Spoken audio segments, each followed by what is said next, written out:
қош келдіңіздер. Балалар, сендер қызықты тәжірибе жасағыларың келеді ме? Әрине. Олай болса, бүгін қызықты тәжірибені бастамас бұрын мен сендерге жұмбақ жасырғым келіп отыр.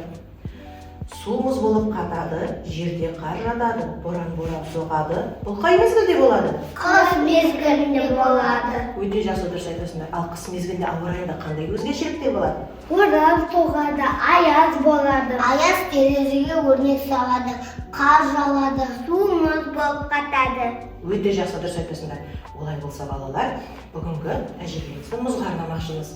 Олай болса, алдымызда не көріп тұрмыз, балалар? Мұз көріп тұрмыз, түрлі түсті жіп көріп тұрмыз, түрлі түсті бояу көріп тұрмыз, су сепкіш көріп тұрмыз, шыныста суды көріп тұрмыз, мұз қысқыш көріп тұрмыз. Өте жақсы дұрыс айтасыңдар, балалар. Олай болса, бүгінгі тәжірибемізді үлкен мұз кесегінен жасап көрейік. Мұз кесегін алдымызға жақындатайық. Алдымызда тұрған тұзды мұз кесегінің үстіне сеуіп көрейікші, қандай өзгеріс болады екен көрейік, балалар.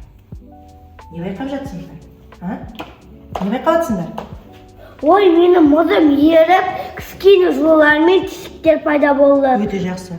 Олай болса, кәне бояуымызды алып, мұздың үстіне сеуіп көрейікші, қандай өзгеріс байқайды екенбіз. Кәне әдемілеп.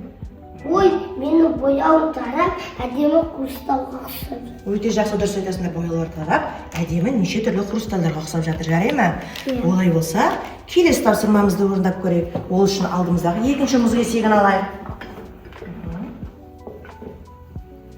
Мұз кесегінің ішіне не көріп тұрсыңдар? Ойыншықтарды көріп тұр. Ойыншықтарды шығарғыларың келеді ме сендер? Әрине. Олай болса, кәне құтыдағы ыдысымызды алайық. Оның ішіндегі судың температурасы қандай, балалар? Жылы. Олай болса, кәне жылы суды себейікші ойыншықтың үстіне. Мұзымыз еріп жатыр ма? Иә. Мұз еріп, ойыншықтарымыз шығып жатыр. Өте жақсы. Мұзымыз еріп, ойыншықтарымыз еріп шығып жатыр екен, жарай ма? Олай болса, кәне орындап қойып, келесі тапсырмамызды орындап көрейік. Балалар, алдындағы шыныштағы суымызды жақындатайық. Оның үстіне мұз кесегін салайық, кәне. Мұз кесегін салайық. Балалар, балық немен аулайды? Қармақпен.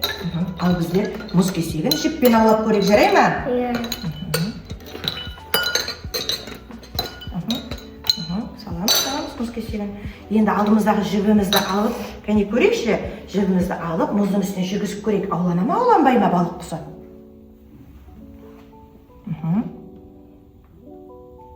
Ал енді көтеріп көріңдерші жібімізді. Ауланды ма? Жоқ.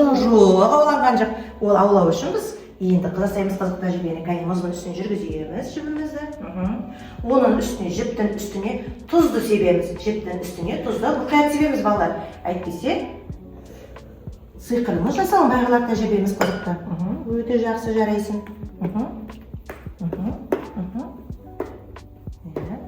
Тұздың үстіне, жіптің үстіне міндетті түрде жүргіземіз.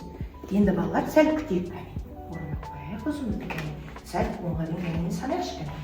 1, 2, 3, 4, 5, 6, 7, 8, 9, 10. Ал енді көтеріп көріңізші, балалар. Ой, менің мұзым жабысты. Өте жақсы. Ой, менің мұзым жабысты. Өте жақсы, жарайсыңдар. Балалар, бұл жерде неліктен жабысты деп ойлайсыңдар?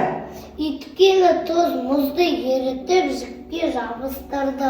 Өте жақсы, балалар, жарайсыңдар. Балалар, бүгінгі жасаған тәжірибе сендерге ұнады ма? Әрине ұнады. Ал ой болса, қандай тәжірибе ұнады? Кімге қандай тәжірибе? Аға мұздың ішіндегі жылы сумен еріту арқылы ойыншықты алған ұнады. Өте жақсы. Маған жіппен мұз аулаған ұнады. Өте жақсы. Маған мұздың ішіндегі ойыншықты алған ұнады. Өте жақсы, жарайсыңдар, балалар. Олай болса, бүгінгі тәжірибеміз өз мәресіне жетті. Барлығын персене белсене қатысыңдар. Жарайсыңдар, балалар.